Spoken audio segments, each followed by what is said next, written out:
मेरी मां से रो के कहते हैं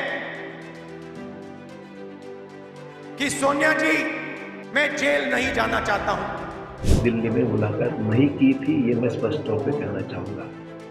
17 मार्च को मुंबई के शिवाजी पार्क में पूरा विपक्षी कुनबा इकट्ठा था। राहुल गांधी की भारत जोड़ो न्याय यात्रा का समापन था। इसी मौके पर मंच से राहुल गांधी ने बगैर किसी का नाम लिए महाराष्ट्र के एक बड़े नेता के पलटी मारने की पूरी कहानी सुनाई थी। पहले राहुल की जुबानी वो कहानी सुन लीजिए, फिर राहुल की कहानी के असली किरदार से मिलवाएंगे। एक वरिष्ठ नेता, नाम नहीं लेना चाहता हूं, इसी प्रदेश के एक वरिष्ठ नेता कांग्रेस पार्टी को छोड़ते हैं और रो के कहते हैं, मेरी मां से रो के कहते हैं कि सोनिया जी मुझे शर्म आ रही है, मेरे में इन लोगों से, इस शक्ति से लड़ने की हिम्मत नहीं है, मैं जेल नहीं जाना चाहता हूं। और ये एक नहीं है, ऐसे हजारों लोग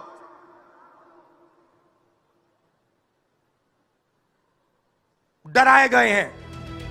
55 सेकंड की इस कहानी में राहुल ने उस बड़े नेता की बेबसी को बयां किया, उनकी विरोधियों से न लड़ पाने की दुख भरी दास्तां बताई और आखिर में ये कह डाला कि वो जेल जाने से डरते हैं, इसलिए रो रो कर सोनिया गांधी से शर्मिंदगी जाहिर कर रहे थे। राहुल गांधी की इस पलटीमार कहानी पर कांग्रेस छोड़कर गए महाराष्ट्र के तमाम कांग्रेसी नेताओं ने तो चुप्पी साध रखी थी, लेकिन बात शायद उन तक पहुंच गई जिनके लिए कही गई थी।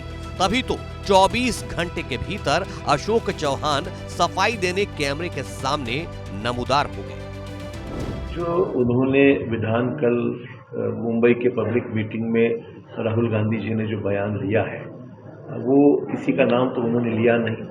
अगर वो मेरे बारे में उनका कुछ कहना है, ऐसा संबोधन करने का अगर उनका इच्छा होती, तो मैं कहूँगा इलॉजिकल है, बेबुनियाद है, इसमें कोई सच्चाई नहीं है। और सही बात तो ये है, जब तक मैंने पार्टी का इस्तीफा नहीं दिया तब तक मैं पार्टी के मुख्यालय में बैठ के पार्टी का काम कर रहा था आखिरी वक्त तक।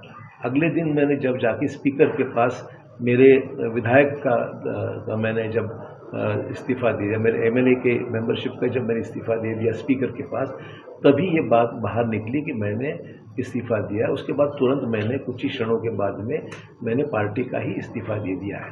उस वक्त तक उनको किसी को पता नहीं था कि मैं पार्टी से इस्तीफा दे रहा हूँ या एमएलए का इस्तीफा दे रहा हूँ। ये बात भी झूठ है, मैं सोनिया गांधी से मिला ही नहीं हूँ। पहली बात, मैंने जाके सोनिया गांधी जी से मिलना और उनसे कुछ बातें कहना, मेरे इमोशंस वहाँ व्यक्त करना, ये बातों में तथ्य नहीं है। मैंने सोनिया गांधी से कभी भी दिल्ली में मुलाकात नहीं की थी, ये मैं स्पष्ट तौर पे कहना चाहूँगा। तो कल की बात है, ये पॉलिटिकल है। अशोक चौहान अपनी सफाई में कह रहे हैं, मैंने इस्तीफे के वक्त सोनिया गांधी से मुलाकात नहीं की थी। चुनाव की वजह से इस तरह के दावे किए जा रहे हैं, ये बेबुनियाद है, इसमें कोई सच्चाई नहीं। खैर, राहुल और कांग्रेस छोड़कर जा चुके अशोक चौहान की अपने अपने दावे हैं, लेकिन ये बात भी 16 आने सच है कि संसद में प्रस्तुत श्वेत पत्र में आदर्श घोटाले का जिक्र था। अशोक चौहान के खिलाफ 3 मामले लंबित हैं, जिनमें 2 आदर्श सहकारी हाउसिंग सोसाइटी से जुड़े हैं। अशोक चौहान साल 2000 में राज्य के राजस्व मंत्री थे, जब आदर्श सहकारी हाउसिंग सोसाइटी के लिए कोलाबा में भूमि कथित तौर पर अवैध रूप से आवंटित की गई थी। कांग्रेस भी यही बात कह रही है।